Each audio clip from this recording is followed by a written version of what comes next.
എന്താ എല്ലാരും കൂടി? അല്ല എന്തൊക്കെയുണ്ട് ഇതിന്റെ വിശേഷം? പറ കേക്കട്ടെ. ഓഹോ, എനിക്കെന്ത് വിശേഷം? അങ്ങനെ അങ്ങ് പോകുന്നു. അങ്ങനെയൊക്കെ പോയാ മതിയാ. KV market PO Pellipparambil house. ഹരിയുടെ മകൾ രജിത, 22 വയസ്സ്. ഏവിയേഷൻ വിദ്യാർത്ഥി.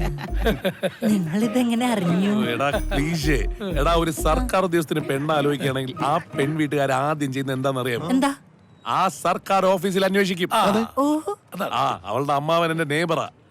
അവര് പ്ലാനിംഗ് ഓഫീസ് എന്ന് കേട്ടപ്പോഴേ അവർക്ക് സ്ട്രൈക്ക് ചെയ്യും. നേരെ എന്നെ വിളിച്ചു ചോദിച്ചെന്താന്നറിയോ? ഇങ്ങനെ ഒരു പിണ്ണാക്കുമാടൻ ഈ ഓഫീസിൽ വർക്ക് ചെയ്യുന്നുണ്ടോ? എന്നിട്ട് എന്ത് പറഞ്ഞു? എന്തു പറയാൻ, തിരുവനന്തപുരം ജില്ലയിൽ നീ അല്ലാതെ ഏതാണ് പിണ്ണാക്കുമാടനുള്ളത്? You are right Ratheesh. ചായ പറയട്ടെ? നിനക്ക് എന്താടാ ചായ ഒന്നും വേണ്ട, വൈകുന്നേരം പാർട്ടി മതി. കാശില്ലല്ലോ. കാശില്ലേ, ഞാൻ കടത്തരാം. എന്തായാലും കല്യാണത്തിന് ചെലവ് ചെയ്യാ, അതാണ് ഈ അച്ഛൻ നോക്കിക്കോളും. എടാ കല്യാണത്തിനാകുമ്പോ ഓഫീസ് മൊത്തം ഉണ്ടാവും. കൂടാതെ ഞാനൊരു 150 പേരെ പുറത്തൊന്നും കൊണ്ടുവരും. ഇപ്പോഴാകുമ്പോ നമ്മള് മാത്രമേ ഉള്ളൂ. എന്തു പറയുന്നു? ചെലവ് ചെയ്യാ. അതാണ്. എടാ പെണ്ണെങ്ങനുണ്ട്? എന്നാ ഞാൻ സത്യം പറയട്ടെ? പറയ്. മാമ്പഴക്കൂട്ടങ്ങളിൽ മൽക്കോവയാണ് അവൾ.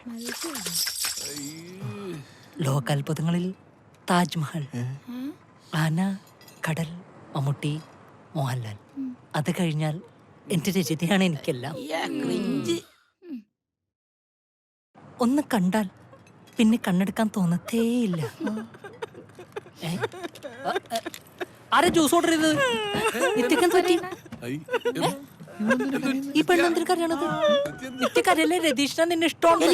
എടാ ചെല്ലെ ചെത്ത് കെട്ടി പിടിക്ക്. ചെല്ല്.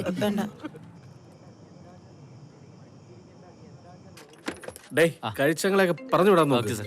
പിന്നെ ബില്ല് കൊടുത്ത് സെറ്റിൽ ചെയ്യും. വെറുതെ കഥയും പറഞ്ഞോണ്ടിരിക്കും. കുറെ നേരമായി. പറഞ്ഞോണ്ടാ. നമസ്കാരം ഉണ്ടേ. എന്തോണ്ട്? അണ്ണാ മന്ത്രി വരുമെന്ന് പറഞ്ഞാ വരും. ചുമ്മാ അല്ലല്ലോ നമ്മൾ 3 വർഷമായിട്ട് വ്യാപാരി സംഘത്തിന്റെ പ്രസിഡന്റ് ആയിട്ട് ഇരിക്കുന്നത്. അപ്പൊ അത് ഉറപ്പായിട്ടും നടന്നിരിക്കും. എങ്ങനെയുണ്ട്? ഫുഡൊക്കെ എങ്ങനെയുണ്ട്? ഇഷ്ടപ്പെട്ടോ? ഓക്കെ അല്ലേ?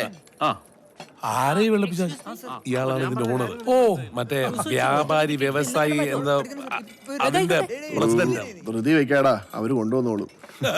അവരിത് കഴിഞ്ഞിട്ട് വേണം സൊള്ളാൻ പോവാൻ. അതൊന്നുമല്ല, എന്തായാലും ട്രെയിൻ പോകും, പിന്നെ ബസ്സിൽ പിടിക്കണമല്ലോ. മനസ്സിലായി. കൈ കഴിയട്ടെ. കഴിക്കൂ യമ്മി ഫുഡ്. പോയിട്ട് വേഗം എന്നെ ബില്ല് കൊടുക്കാനുള്ള. Oh sure.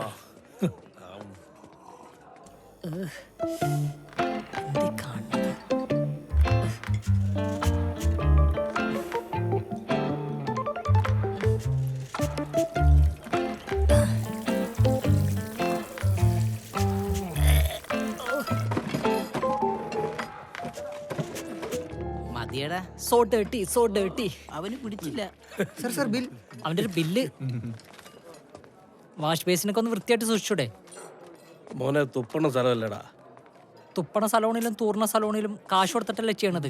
ചുമ്മാ ഈ ചെറിയ കാര്യത്തിന് ഇങ്ങനെ റീസ് ആവല്ലേ? എന്ന് പറഞ്ഞ അങ്ങനെയാണ്. കുറച്ച് വൃത്തി കൂടുതലുള്ള ആളാണേ. സോറി. വന്നേ വന്നേടാ. ബില്ല് കൊടുത്തോ? നീ ഇവിടെ വന്നവനതെ.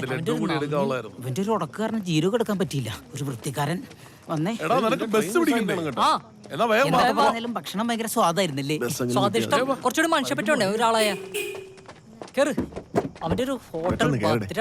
എന്ത് പത്ര? ശരി എന്നാ വണ്ടി